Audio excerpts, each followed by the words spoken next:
Assalamu alaikum, family. Peace be unto you. This is the Sajdah morning coffee talk a little later this morning. So I hope you all jump in. This is not the new time. This is the time because y'all sister decided to sleep in a little bit.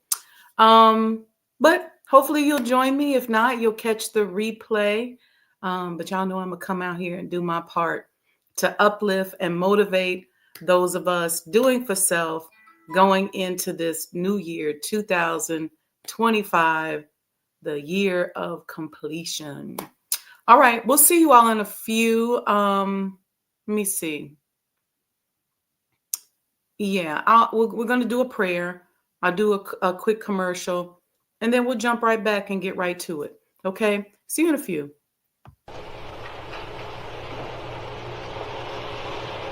O Allah, guide me among those whom Thou hast guided the right, and preserve me among those whom Thou hast preserved, and befriend me among those whom Thou hast befriended.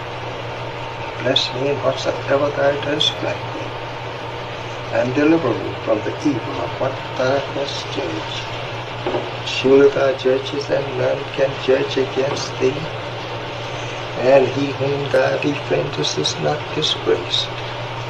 Blessed art Thou, O Lord, and exalted be Thee above what they set up besides Thee. I bear witness, nothing deserves to be served besides Thee, and I bear witness that Muhammad is Thy servant and apostle. Amen.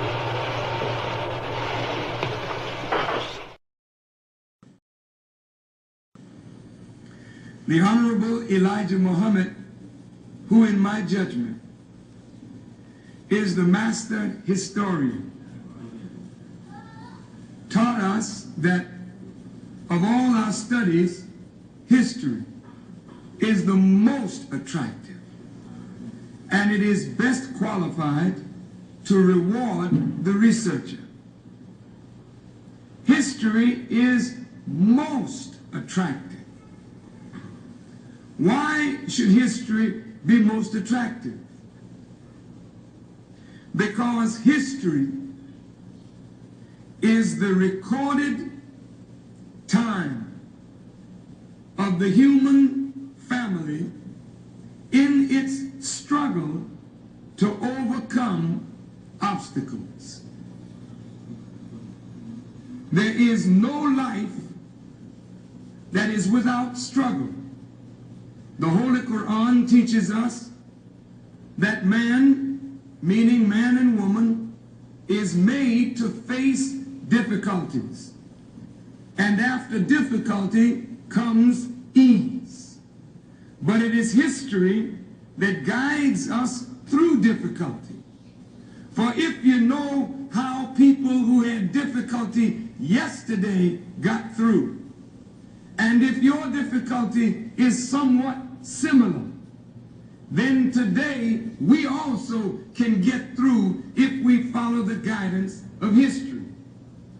This is why Carter G. Woodson and many of our black giants fought for black people to know our history. Because in not knowing our history, we don't have a guide. And without a guide, we are lost. No wonder the Bible... Assalamu alaikum, family. Welcome to the Sajdah morning coffee talks. Again, my apologies for being a little later this morning than traditional. We'll be on time tomorrow, inshallah. But you know what? I needed to just sleep in. I spent some time before I went to sleep last night, just kind of meditating and praying and thinking. And I just wanted to come out this morning fresher, different, reintroduce myself to you as Sajdah Muhammad. I am excited for Allah's blessings in this new year. And I hope that you are too. Okay. You know, the minister teaches us that the whole Happy New Year tradition and going out, making a big ruckus is not necessarily our way. It's not our way.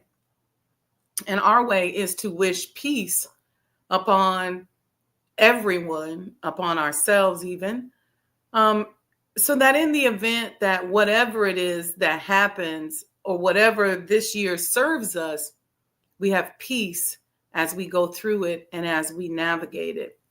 And I wanted to start us off, if we can. Let's do a quick, maybe 1 minute, just quiet meditation. And I just want us listening. Just listen. Don't listen for anything in particular, but just quiet and listen. And if you want to discuss anything, I do have something I want to share. Please put that in the chat. We'll work on getting to it. But let's take a moment and just have a moment of silence. Not for any one thing in particular, but for God's peace. So let's do that. Just close your eyes. And we're going to sit here silent. Let's give it 2 minutes. It's 7:28. All right, let's go.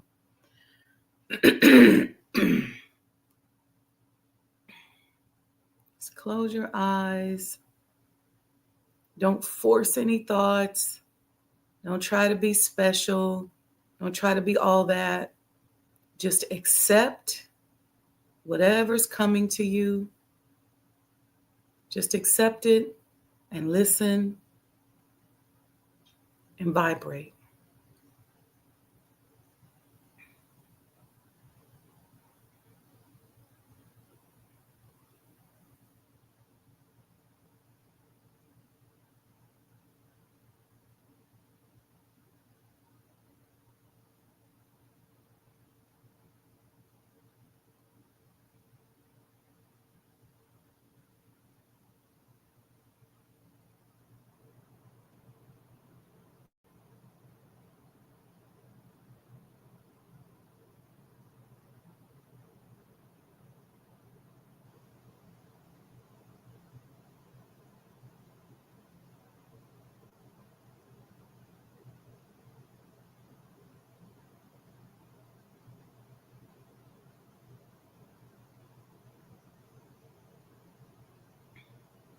Try to relax your face, your mouth.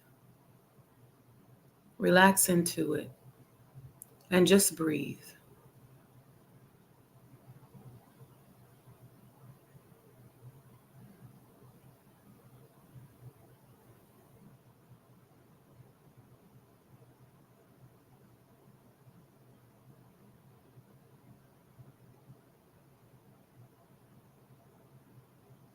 Let's go with 10 more breaths, and then we're going to slowly open our eyes.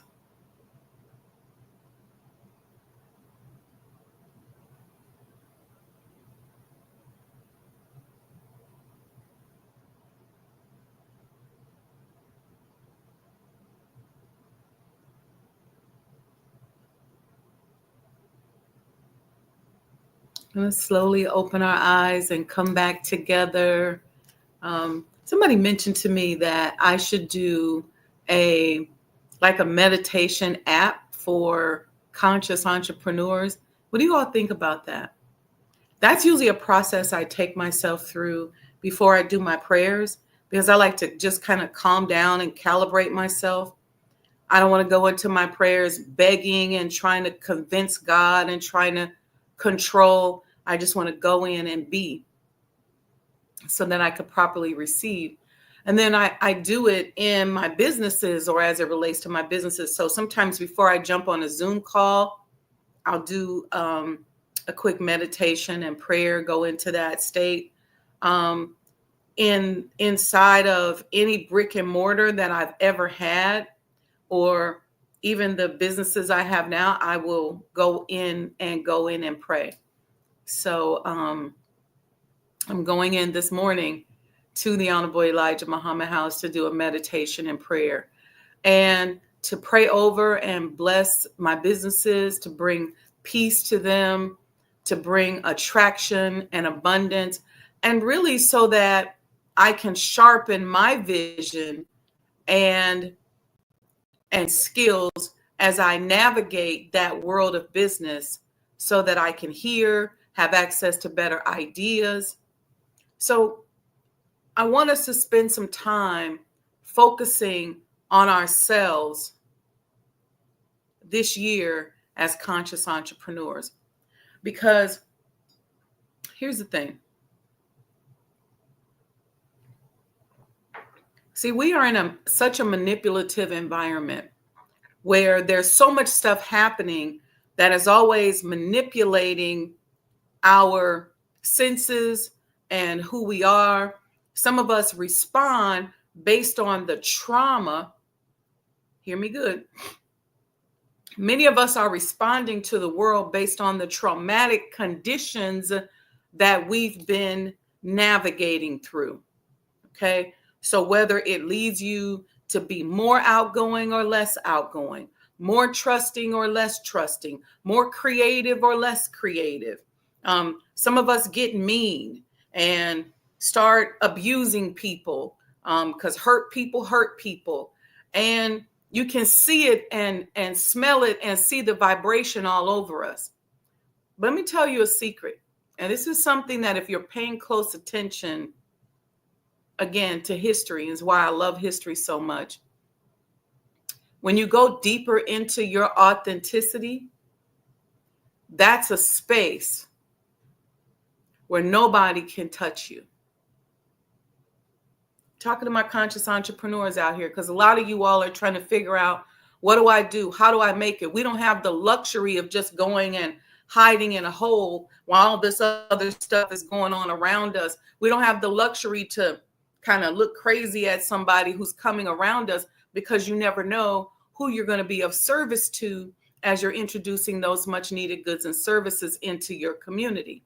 Okay. Thank you all in the chat for all the greetings. I'm going to reach out to each of one of you. We're going to go through that, but put any questions and comments and how you're feeling going into this new calendar year, because 2025, that's a number 9 year, the year of completion. So what are we completing, and what's going to happen during that completion process is going to be interesting.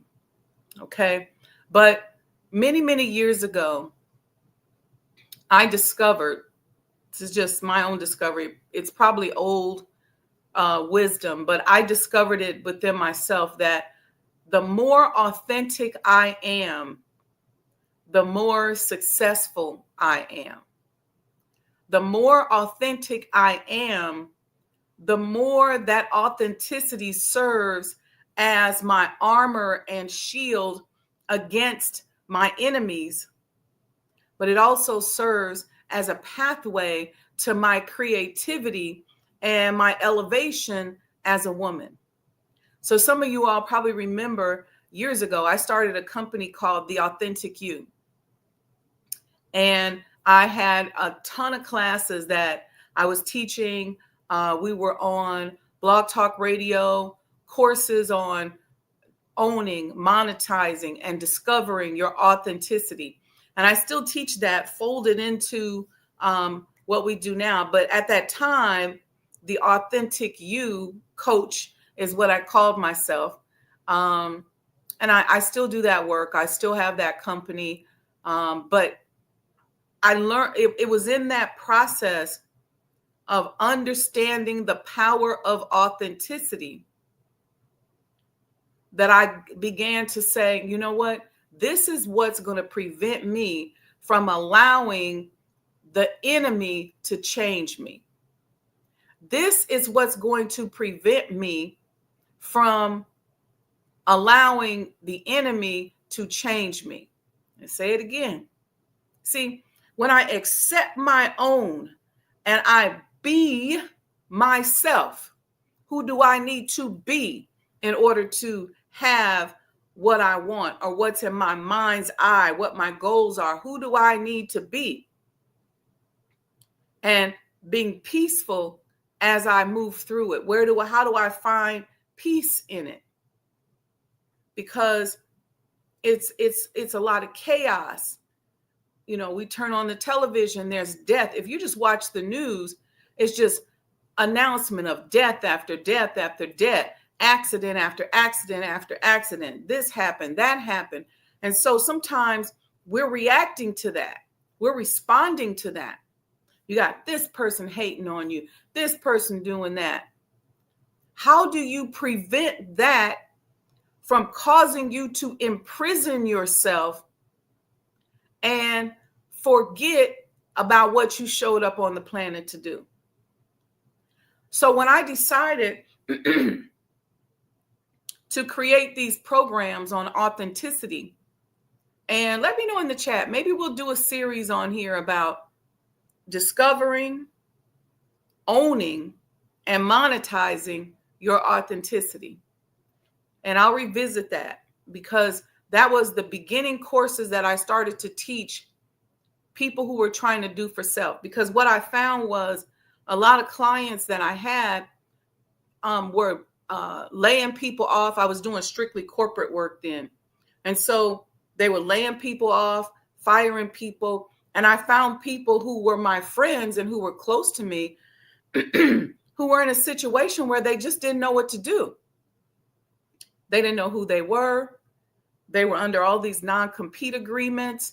There was all this competition in the industry. And that preparation helped me, because it wasn't until I went into hospital and hospital business development that I learned the true meaning of what the minister says when he says you judge a person not by their friends, but by their enemies. And I started to see that I had elevated to another level, so the opposition was bigger. The efforts that went out against me were bigger. And so I started to say, what are my tools of survival? Because like I mentioned before, you don't always want to be on defense. You can't live on defense, because if you live on defense, you're never going to expand. The only way you're going to expand is if you steal the ball from them and get it into the end zone. You got to figure out how to be more like in a MMA fight where you got to take them down if you have to, but you got to figure out, how am I in this perpetual space of both offense and defense? See, it's not a basketball game. It's not a football game where you're on offense and then you're on defense, because you're playing a game with somebody else who is controlling the game, and they may not never give you the ball. So somehow you got to find, what is it inside of you that is authentic, that is a tool, that has a playbook in it, embedded in it, that's going to help me be successful. This is why studying your history is so important. This is why figuring out, what is it that you do? What's that one thing that you do that's so easy for you, where you really soar, that makes you feel so good, that will catapult you around and through all of the negativity and drama that is out here in the world. It is you and your authentic self. See, because if you are stuck in a situation where you're being abused and controlled, and you can't make any decisions, you're just going, through the motions, then where's your expansion? When are you going to grow? When are you going to expand? When are you going to discover what you showed up on the planet to do? You know what, Sister Aurelia? She put the Harriet Tubman business model. Brother student minister Malik years ago said to me that I was like the Harriet Tubman of doing for self, for those of us who are in the nation and conscious and want to do for self. And I embrace that, because that is exactly right. That is exactly how I see it. Where we need these tools, we need strategies. What is it that you can do? Develop your tools and strategies so that no matter what happens. See, I'm going to go back to Reconstruction days. And this is how I know this, what I'm saying is true and is of God. All praises due to Allah.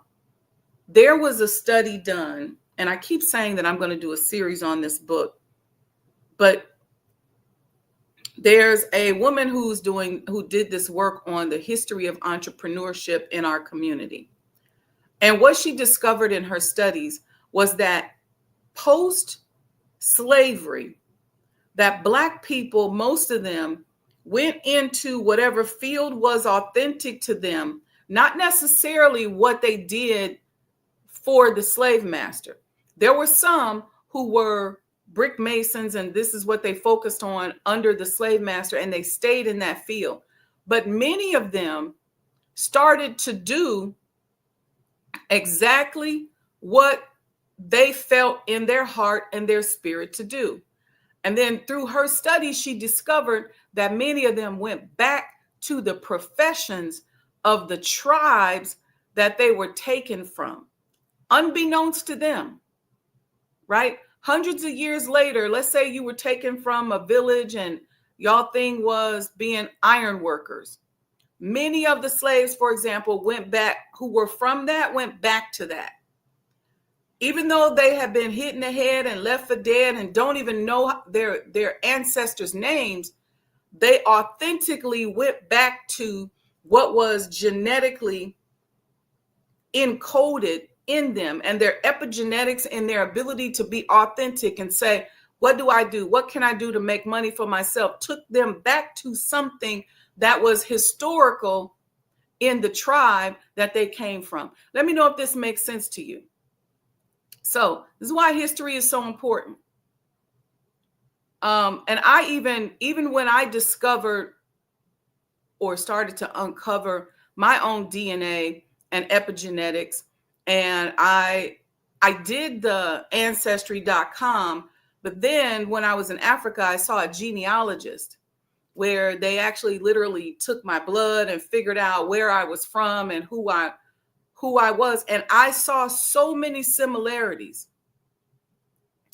in myself and what is authentic to me and the people that I come from.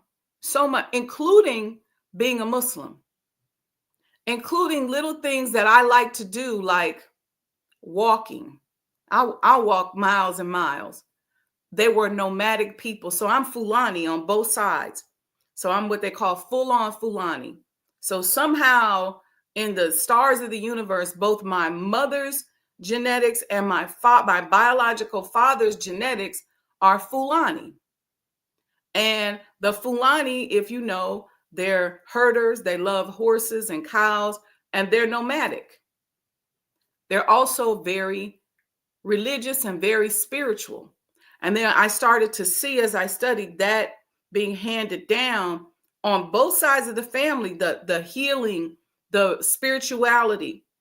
And so I realized that I was in my element, including the entrepreneurship, because as they moved from place to place, they had certain skill sets that they took with them. And what you want is to go so deep into your authenticity that if you lose this contract, you can go pick up another one using those same skills. If you're like them during Reconstruction and you lived in one of those black towns and the terrorists came and ran y'all out of there, you was able to move up north or move somewhere else using those same skills. See, once you own, monetize, first discover, and hone in to your authenticity, it is something that nobody can take away from you. One of the things I pray for are things about myself that are consistent and are strong, that make me attractive, that I can monetize, that are important to me. Just that thing about myself. That is the thing. This is how we're going to free the slaves. Because as long as the slaves are still following behind whatever makes the slave master money, they're going to always be at the mercy of that person who controls the purse strings. But if you find what is authentic to you, it's something somebody can never take away from you. If you can sing, and that's your thing, that's why you see people like the McClendon family, and they got generations, then they just all sing. And this is what they do. See, when you lock into your authenticity, you lock into a God space that you see in stars. And what I mean by that, I mean human stars, for example. You look at somebody like Michael Jackson, people see Michael Jackson and they would just pass out. And you might be saying to yourself, why are they passing out? Okay, he's a handsome guy, but dang, is he that fine? Why are they passing out? Why are they crying when Prince plays the guitar? I was one of those crying during his life. Why? What is it? They had a special on CNN yesterday on Luther Vandross. And I promise you, every time I hear Luther's music, and to be able to hear it like that, along with the story, it feels very alive. I'm a person who loves 70s music. I like the music that didn't have the pain in it. So I love the everybody dance. Do-do-do-do. You know, I love that. First Choice and all of them. I love that. Chic. And so when you hear Luther's voice added to that, and him, I heard Nile Rodgers talking about how Luther came, and with the background vocals of Chic and Sister Sledge, he introduced this sort of singing in unison and letting the different tones of the voices become the harmony. But he was so locked into his love, his humanity, that when he sang, he literally transformed you. You felt the love.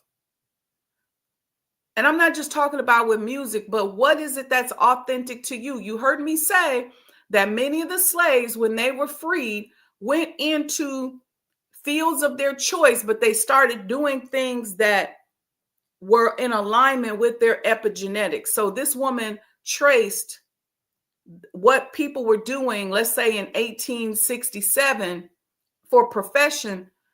And she found that when she looked at what they may have been doing in the 1600s, their family members, if you will, 1600s back in Africa, that they started doing some of the very same things. So that is why our authentic self is extremely important. Going into our authenticity is extremely important. Figure it out. We have to let go of our dependency on this world. Now, I'll give you another personal example. This will help.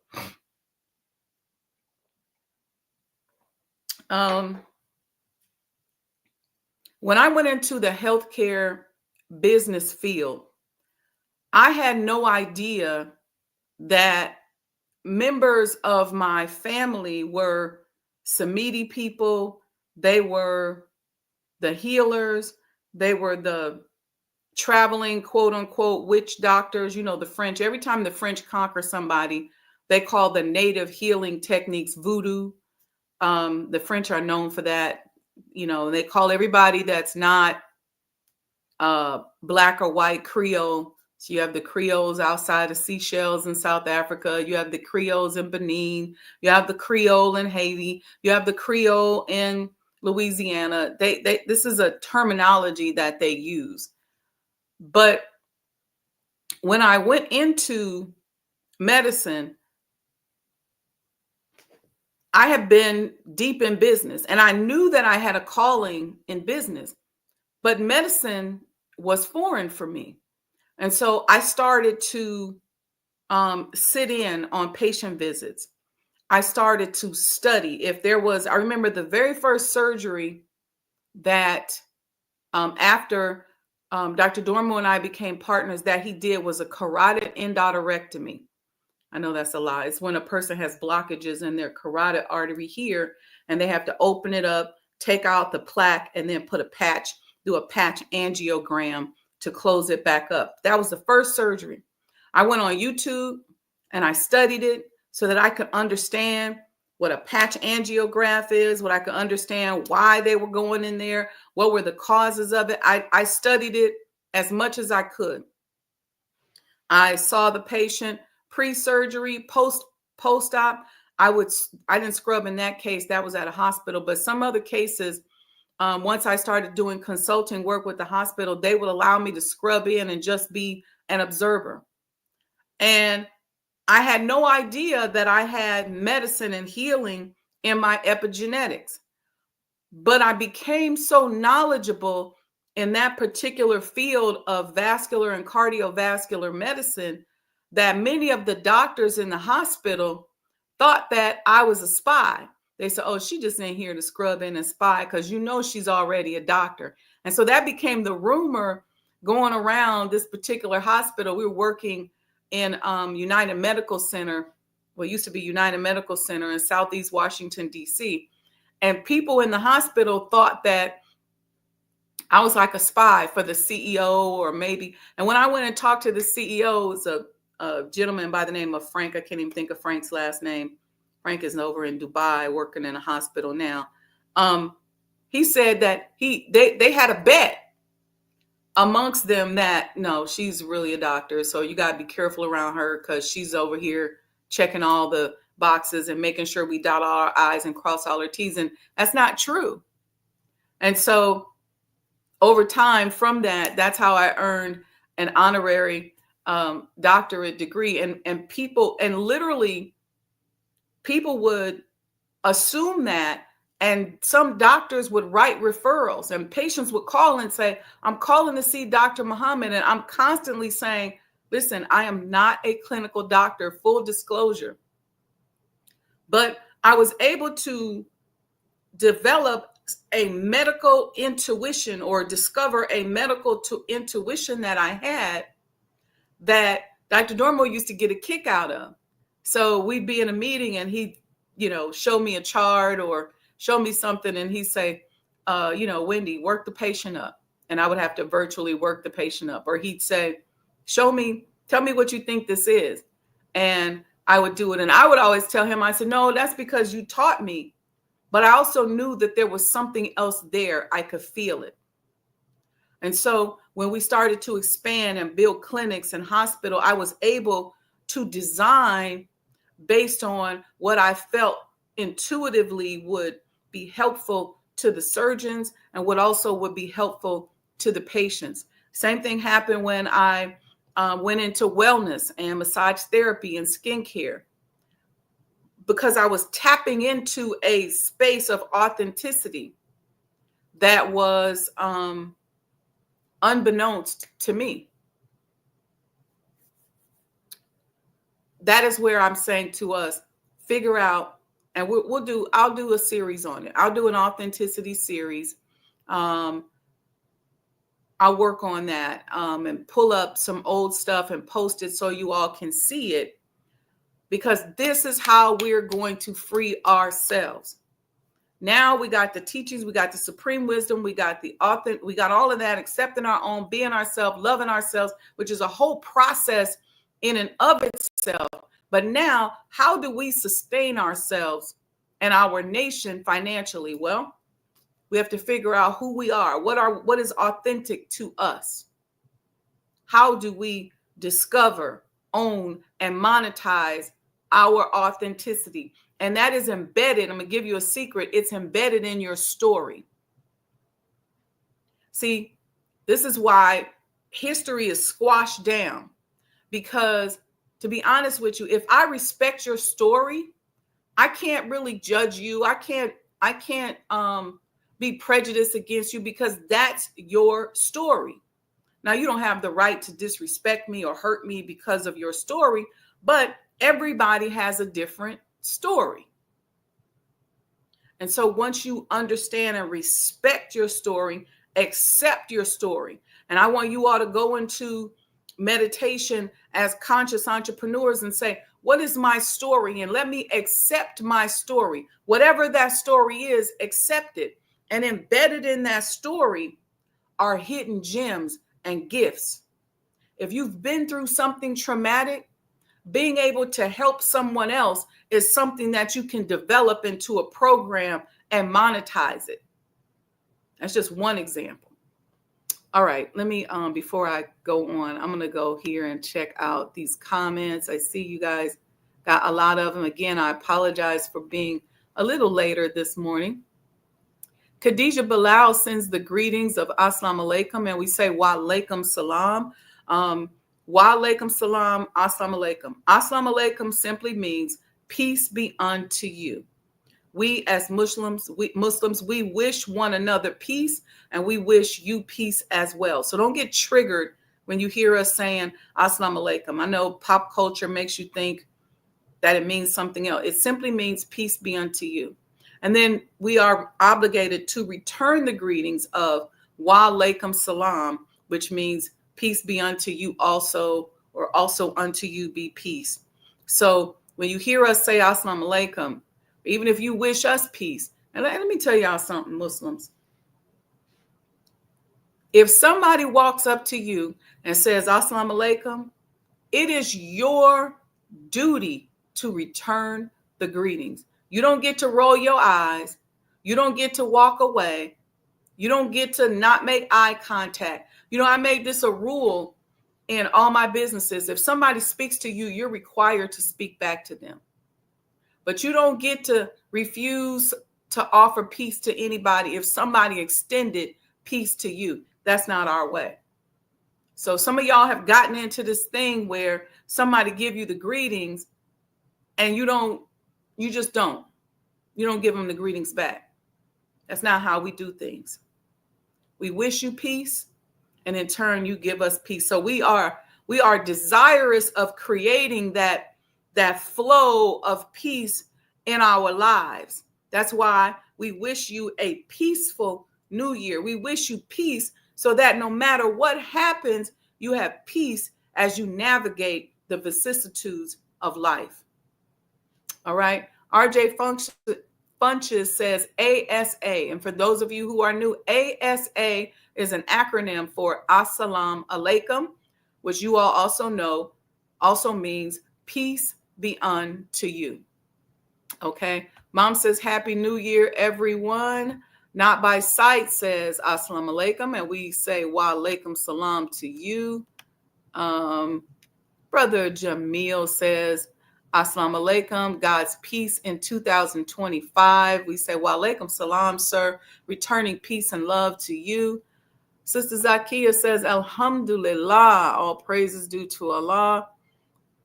Be the will of Allah in 2025. Yes. Sister Aurelia says, ASA, I feel at peace and looking forward to opportunities in 2025. Yeah, that's beautiful, sis. Approach it with peace. Look for the opportunities. Because let me say this. Yes, we are facing some challenging and trying times. But when Allah came 9,000 miles to save us, raised up the first begotten of the dead, it wasn't all gloom and doom. See, we are taught that the bottom rail is going to be raised to the top, that we're going to be rebuilding these wasted cities. There may be chaos going on around us, and we are told that there will be. If there's only going to be 144,000 of us, that's going to be some chaos to whittle those numbers down to 144,000. You in the middle of chaos right now, and you just don't even know it. That chaos that they talked about in the Bible. People being killed on every corner, tragedy happening all the time. But if we have peace, as we move forward and our eyes are open. We are accepting ourselves. We are doing for self. We are training and qualifying ourselves. So as the process change, as we start to rebuild the wasted cities, as we start to rise to the top as the bottom rail, we will be qualified for leadership. So you and I don't get to stick our head in the sand. Thank you for that. Khadija Bilal said, I feel blessed. I made it to the new year. I would like more financial freedom. Okay, praise be to Allah. Sister Khadija Bilal says that she feels blessed. She made it to the new year. She would like more financial freedom. And Sister Khadija, that's one of the things that I pray for each and every one of you for. If you go through any of the programs here on my channel, you will see that they are financial freedom building programs, because it begins here in the mind. No one's going to give you financial freedom. No one's going to give it to you. It's going to start here in your mind. You're going to walk into it based on the conditions that you create in your mind. And so going into your authentic self is one of those things that we're talking about. Okay. I just don't believe that after all of this that we've been dealing with, that at the end of the day, God is going to leave us high and dry and going to kill us or make us just suffer under the bridge somewhere. But we're going to have to clean up. We're going to have to scrub our minds, scrub our hearts, make sure that we're operating in the way of Allah, so that as we do business, we are spreading this way of life, this way of submission to each and every person that comes around us, regardless of what they attach to as their religious conviction. So if you come and do business with me, you can be Christian, you can be Buddhist, you can be Jewish. I am going to extend to you a level of civilization that is going to be a upliftment, a building process that's going to be fair. And it's up to you whether or not you want to mirror that and do the same. But you won't win when you come in a certain way if I'm doing what I'm supposed to do. So scrubbing our morals is going to be very important, but we'll talk about that. So thank you for sharing that. Brother Robert 11X says, Walaikum salam. I think I read this comment where Sister Aurelia talked about the Harriet Tubman business model. Sylvester Saving Soul says, good teaching, sister. All praises due to Allah. Thank you so, so much for saying that and for recognizing that. And I thank Allah for that being the case, that there's anything that he puts into me to say is getting you closer to that financial freedom, to doing for self. We got to free the slaves. I have a painting here on my wall with a face of Harriet Tubman, and she says, I could have freed 1,000 more. And I think many of you all know the rest of that. But I've felt her spirit, and I've tapped into her spirit, and I'm grateful. Yes, the master networker. It's interesting because I'm doing an event here in Chicago on January 22nd for those who are interested in healthcare business, the business of healthcare. We talk a lot about healthcare disparities and from a patient standpoint, and the treatments that are being denied us, or the manner in which the doctors are box checking and not making sure that we're really truly cared for. A lot of doctors are not clinicians anymore. So there's that side of things. But then there's the business side, the protections that we need against antitrust, unfair competition, and the opportunities that we need, and the awareness that we need to have as we go into business, because you can't just slap a black face on an old business model and assume that it's going to liberate us as a people. So when you mention master networker, one of the things that I'm working on, we're going to do a mixer at Sajdah House during Savior's Day. Somebody asked me about that. I'm going to save that and talk about that. But we're going to talk about how to network, because we got to get outside and you got to network. Network. And how is that going to be done? How do you follow up? How do you have conversations with people? How do you figure out how to be your authentic self when you go into an environment? And what do you do with those business cards and those contacts after you meet people? So we'll talk about the art of networking a little bit. I think that Dr. George Fraser is the master at that. So we'll pull on some of his wisdom as well for that. Sister says, MJ moved like a wise FOI. People slept on Michael, the MJ business model. Yep. Slaves and Native American Indians were the first doctors in America. Sister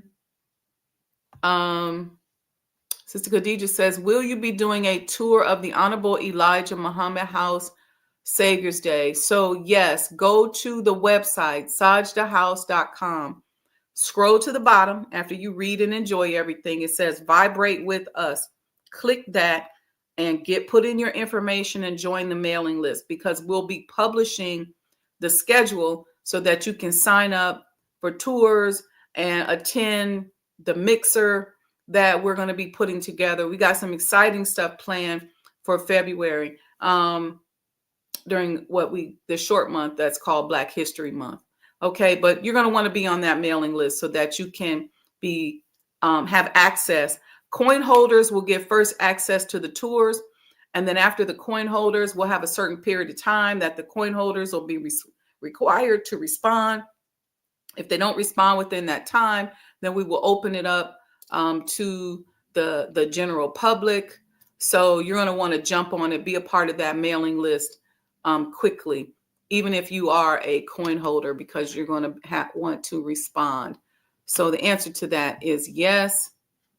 Yes, she cared for the soldiers. That is exactly right. During the Civil War. Favorite quote. Yep. Could have freed 1,000. Praise God. That is Mubida Oliver Mubida. Okay. Praise be to Allah. Any other questions, comments? I'm also going to be putting, we're going to be doing some calls for those who are volunteering. There's a certain amount of training and a certain knowledge that you have to have in order to be a volunteer. So that is definitely going to be the case. And again, we ask for your continued support. Go to this QR code right here, that one, and check out our virtual gift shop and get something. Everything is limited edition, so I don't know how long we're going to have certain things. So some people are saying, well, will you have the sweatshirts available during Savior's Day? My hope is that the sweatshirts that we have now will no longer be available at Savior's Day, and that they will be sold out and will be on to the next design or item. So we're working on all of that. I got a lot of work to do here the month of January. So I'm starting today. Actually, I've been started on it, but yeah, a lot of work. And so I thank all of you all. Sister Ria is here. Assalamu alaikum. I see you, sis. It was wonderful seeing you at the Waltz event. And thank you, each and every one of you all, for your time today. Make sure you join the mailing list. Okay.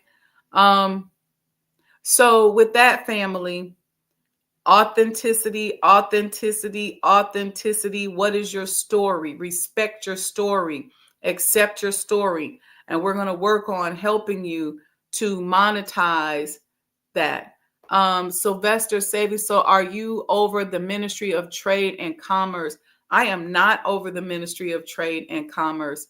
That that's a beautiful post.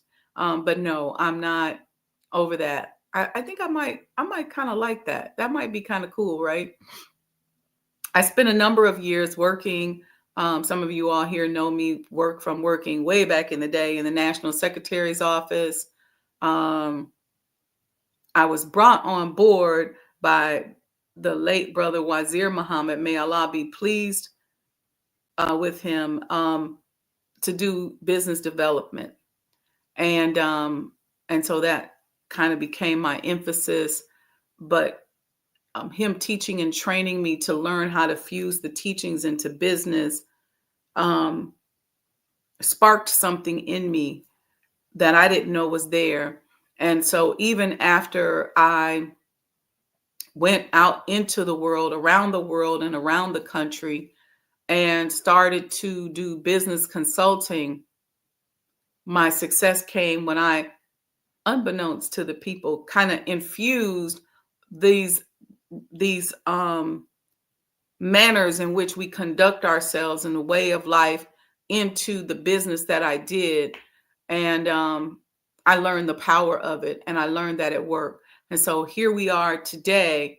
And I am working very hard to make sure that we do for self. I feel like it's a mission of mine.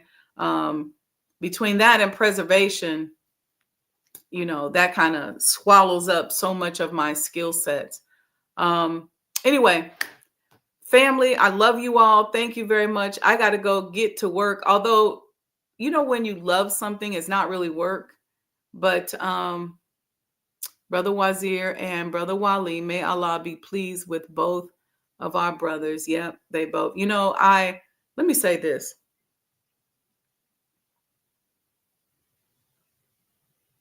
I came into the nation in 1990 and then moved to Chicago shortly afterwards, working under Brother Wazir. He trained me, and it wasn't friendly training. It was like training by fire, right? And yeah, it's interesting. You bring up some memories by saying both their names together. And so I came in with a very clear demonstration from Allah of what it means to do for self, not just do for self just because I'm gonna go get me a hustle and get me a table outside and sell some stuff, but to do for self on a holistic basis. And I remember how intensely and with conviction Brother Wazir was training me, and I did not understand it. As a 22-year-old at that time, I did not understand it. Probably very much like what many of you all are young and you hear us coming with all this intensity and trying to teach you. He got on my nerves. A lot of times I didn't want to hear it. I wasn't a completely willing student. And so, but he had me captive because I worked in the office with him. And I remember when he ordered me this nice desk, and Brother Kamal would just, he would come in and out. But Brother Wazir was there like every single day, all day long, just pouring into me, just constantly talking and teaching. And I remember the last time I saw Brother Wali, he had come down into the office to speak to Brother Wazir. And there was so much, it makes me emotional because there was so much wisdom that was dropped into me in that little period of time. And I know Allah had to know that I couldn't absorb it. I remember Brother Abdullah just walking down one day, and he walked up to me. He said, "Sister, do you know about the cracked atom?" And I said, "Yes, sir."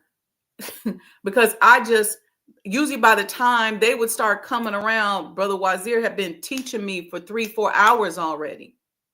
I'm doing spreadsheets and he giving them back to me. I don't see Allah in that. I don't see the process. I don't see the. I'm like, what? How do you put Allah in a spreadsheet? I couldn't. I just was like, I remember just being so frustrated. And I remember I came up with this process where we would create this book where we would have check requests and we would have all the bills. And back then, the minister reviewed all the bills. And so I'd be putting the notebook together and he'd flip through it and say, where is Allah in it? And where? And the only thing I could think of, like, I don't know how to put Allah in this book that we can give to the minister with all the bills. I'm just going to pray over it. So when he would be just talking, it'd be like, won't, like Charlie Brown's teacher, I would be sitting there praying over this book because that was the only way I could think of to do it. And what I learned later, he was talking about the organization and the way you present. And I had to practice how I was going to present something. I remember us calling around to the armory and different places to find around the country to find venues for the minister to speak. And Wazir would make me practice with him. How are you going to speak? How do you introduce yourself? And it was exhausting. But the last time I saw Brother Wali, he came, knocked on the door, and we actually had a virus that had gotten on our computers. And I'm sitting there because I had spent a number of years in computer engineering trying to figure out how to get this virus off of these computers. And so I had them all lined up in the office, and he walked in and sat down and started talking to Brother Wazir. And they were questioning my process for getting the virus off of the computer. And I really wanted to say, I don't know. All I know is that I had looked up something on how to do it and I understood the program. So I was able to go into the hard drive at that time. The languages have changed now, but I was able to go into the hard drive and see where maybe there had been some commands inserted that were scrambling the computer. So that's what I was doing. And then Brother Wali started with Brother Wazir, and they created a whole talk and a whole lecture about mining through the programming of a person to find the virus. And I remember I tried to sneak out. I tried to sneak out the office because they was just talking. And it probably was COBOL, Sister Aurelia. I can't remember. But I tried to sneak out, and I was in the bathroom. I was taking my time. I was out there in the hallway talking to people, and Brother Wazir came out there. He said, Sister, come on back in here. I said, I'm like, you need to hear this. But never getting a break. So may Allah be pleased with Brother Wazir, because I am so, so grateful. And I never got an opportunity to tell him that. And by the time I started to understand what he was doing, he was gone from us. And but the intent, I mean, I would be so tired. I would be so tired because he would just teach and teach and teach. And so when we would go do events like at the Javits Center and stuff like that, I had that training. This is how you go present. This is how you talk. This is how you speak. He would give me different assignments. I remember different businesses and properties in the area that were for sale. And I remember he had me looking for a factory or a plant that was like the Muhammad Speaks that he wanted me to present to the minister, that we have a factory like Muhammad Speaks. And I remember finding the old Goodyear headquarters, and he was sitting there next to me, listening to me as I was presenting, and I had put the numbers together and what it looked like. We ended up taking the minister over there to see it. And just one day, I came into the office and brother wasn't there. And I remember going, something's wrong. Something ain't right. He ain't here. Even if he didn't come to the office, he would call and keep me on the phone for 30 minutes with instructions. And look, sister. And then he'd give me the instructions and then come in the office. And I don't know if you remember, he had these like little sausage type fingers, and he would just be pointing on the paper and this and this and this and this. And I'd be like, oh God, what is he talking about? And I would have to figure it out. And I would go to my Quran and, try to. And I remember that day, I said, something's not right. And I remember I called Brother Kamal. I said, Brother Kamal, I said, Brother Wazir's not here. Something's not right. He said, well, maybe he's giving you a break. Just take a break. And I remember not being able to take a break. Brother Kamal's advice was good, but I couldn't take a break because I knew something was wrong. And I remember going to the captain. I remember going to Minister Ishmael saying, something's wrong. I haven't heard from him all day. And then later that evening, they ended up finding him in his home, and he had expired. But I'm grateful for him, so grateful for what he taught me and the intensity with which he taught me. I don't even think I knew him as a person, maybe some of his jokes, because he was not focused. It was like Allah had put a battery in his back and he just pounded into me everything that he knew about business. And that tape of that Savior's Day where the National Secretary was showing all the businesses of the nation, I think he made me watch that, I think at least 50 times. But I'm grateful. I'm so grateful because I could not have asked for better training. And Allah ignited something in him the day he met me, because I met him before I got my ex. And I talked about this during DecaFest. And when I went to thank the sister who had invited me out, she introduced me to him and Brother Kamal, and Brother Wazir just never stopped calling, like, look, when you come to Chicago, what can you do? What you doing?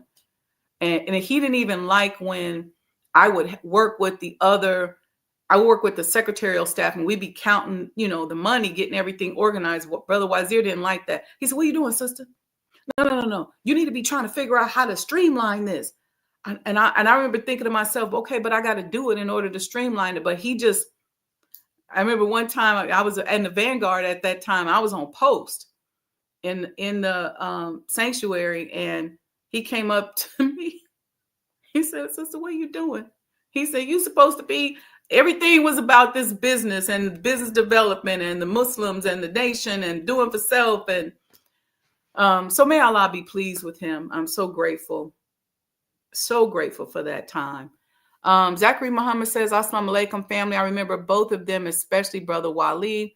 I was in attendance at the labor meeting in the fall of 1989 or 90. I remember Brother Wazir coming to Memphis for an audit. All praises due to Allah. Yeah, I wasn't there yet in 1989. I came in the nation in 1990, and then I came to Chicago in 91. Sylvester Saving Soul says, Assalamu alaikum, my apologies. I did not extend the greetings. I went to my question. Thank you for sharing your wisdom and experiences. You are a great example of what the ministries of trade and commerce should be following. All praises due to Allah. Thank you so much. So anyway, thank you, Sister Aurelia, for that, loving that reflection. There's so many reflections during that time. And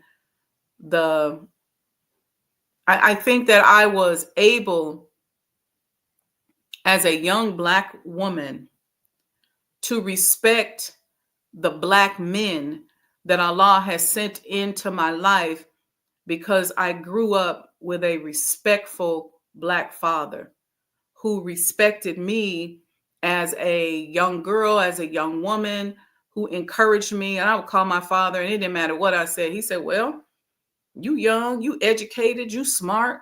They can't mess with you. It was always that kind of pep talk.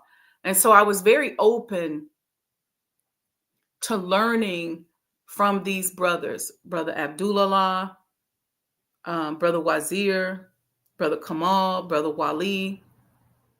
They were protective and teachers, at the same time. And it really was a true blessing. Very true blessing. So anyway, thank you all. I think it was 91. Was it 91 when I came here? I think if I came in and I got my ex September 9th, 1990.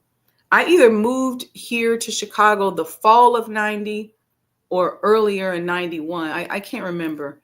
But that's a whole story in and of itself. If you go back to the Decca Fest, I told that story. So yes, Regina Maria Muhammad says, Assalamu alaikum, beloved sister. Wa alaikum salam, ma'am. Protectors and teachers. That's what they were. And I really honestly didn't completely understand what they were teaching me. In all honesty, I really honestly didn't. I just I knew energetically that it was something special. I did not know that I would be using that years later to build businesses, to build hospitals, to be building and rebuilding and renovating our Father's home. I did not. I had no idea, but it's like they deposited stuff inside of me that today it's like I'm going through a file cabinet, an old school file cabinet. I'm like, oh, I can use this.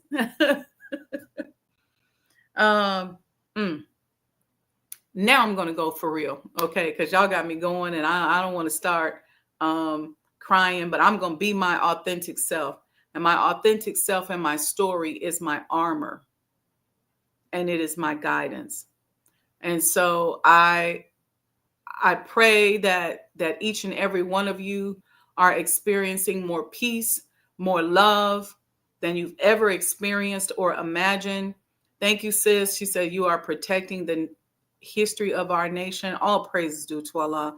I'm so grateful to be in that position. And there's so much history that I can't protect all of it. I need you all's help to protect, to preserve. They are alive.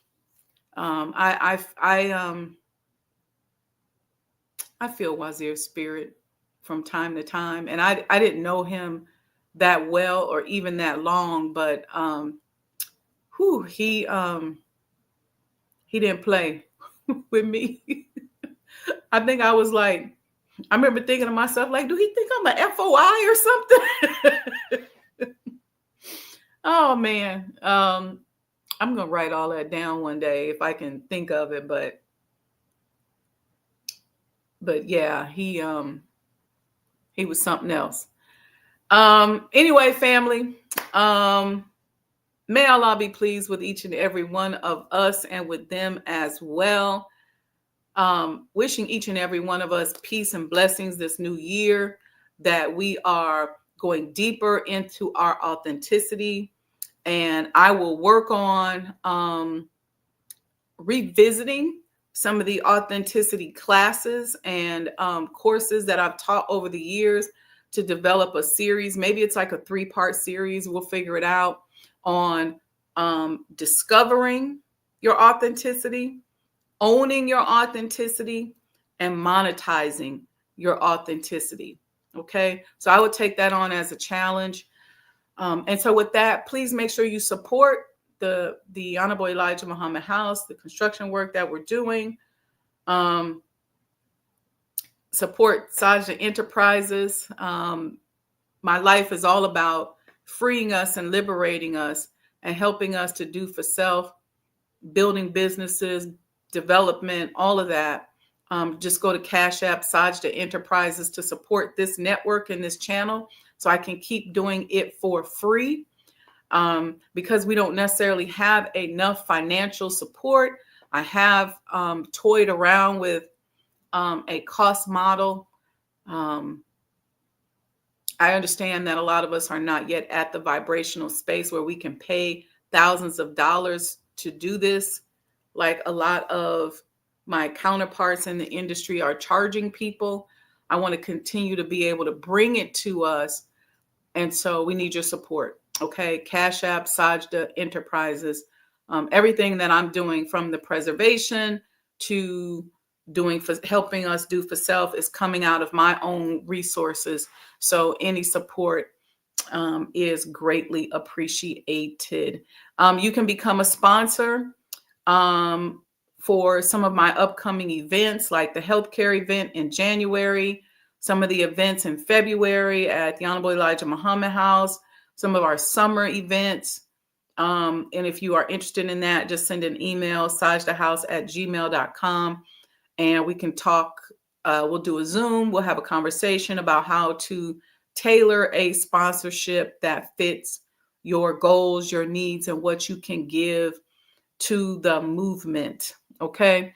Reginald, your God brother, says, Assalamu alaikum, discovering, owning, and monetizing our authenticity. Yep. Sister Aurelia says, will there be a native room in the house? There will not be a native room. We do have plans to have native exhibits at different point in time. The beautiful thing is that we're using a lot of technology so we can change the exhibits without altering, the house. And if a lot of people don't understand the business of museums, but we are really creating a different museum model, which you'll learn a little bit more about. But if you would like to donate some native artifacts, that would be amazing. And we can certainly sit with you. That would make you one of our sponsors if you're donating native artifacts. And as we're creating these exhibits, I have an exhibit I'm working on, sister, called The Original Man. And The Original Man is dealing with not only our history as the original man, but also the original indigenous people around the world, and that kind of exhibit. And we're going to also do a talk on that as well. So if you have items to donate, please send an email, sajdahhouse@gmail.com. We can have a conversation about it. One other thing, I am looking for an event planner / program developer. Okay. And so if you have experience in that, then you can also send an email to sajdahhouse@gmail.com to be event planner / program director. Okay. It's a lot of work over here working with your girl, though. Apple didn't fall too far from the tree. So Wazir had me humping. You're going to be humping, but you're going to learn. It's going to be transformative. You're going to learn. She said, I will give the history of the tribe's artifacts and connection to the NOI. I would love that, sis. Please email me, sajdahhouse@gmail.com. And we can talk about that. We'll talk about what that looks like and how we can structure a sponsorship for you in exchange for your contribution to the exhibits at the museum. All right, family. Love you all. Peace and blessings. We'll see you all, inshallah, on time tomorrow morning, 6 a.m. Central Time. I'm going to change the title. I didn't put a title on today's moniker just because I didn't know what I was going to want to talk about, but I'll change it. And we'll start our series on discovering, owning, and monetizing our authenticity, being our authentic self.